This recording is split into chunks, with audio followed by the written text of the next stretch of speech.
Programang ito ay rated SPG. Striktong patnubay at gabay ng magulang ang kailangan. Maaaring may masiselang tema, lengguwahe, karahasan, sexual, horror o droga na hindi angkop sa mga bata.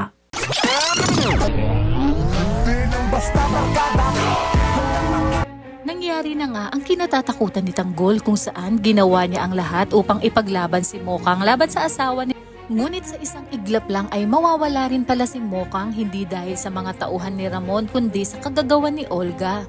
Halos pagsakluban ng langit at lupa ang ating bida nang makita niyang nakahandusay sa harapan niya ang walang buhay na si Mokang. Habang si Olga naman ay agad na umalis dahil batid niyang masusukol siya pag nalaman ni Ramon at Tanggol na siya ang bumaril kay Mokang. Sinabi naman ni Bubbles kay Tanggol na kinakailangan na nilang umalis dahil baka pati sila ay doon na mamatay. Kaya naman umalis si Tanggol na dala ang katawan ni Mokang at dumiretso sila sa isang lumang simbahan.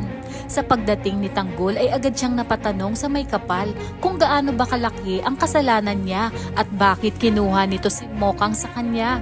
At sana umano pati siya ay kinuha na nito.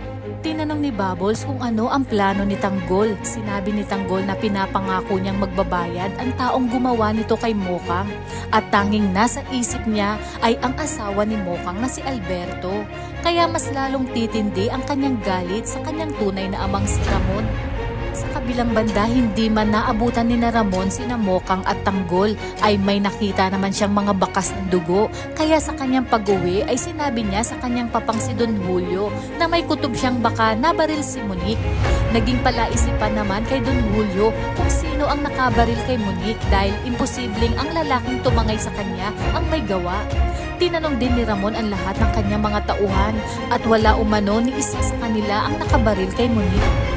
Napaisip nga si Ramon na may ibang taong naroroon sa lugar at yun ang kanyang aalamin.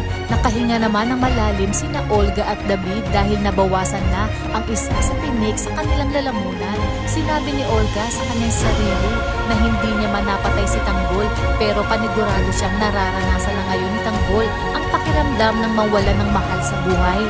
Kaya naman kung bago ka pa lang sa aking channel ay mag-subscribe ka na at i-click mo na rin ang bell icon para updated ka sa pinakahuling kaganapan sa paborito mong teleserye, ang FPJ's Batang Quiapo. Hanggang sa muli, salamat!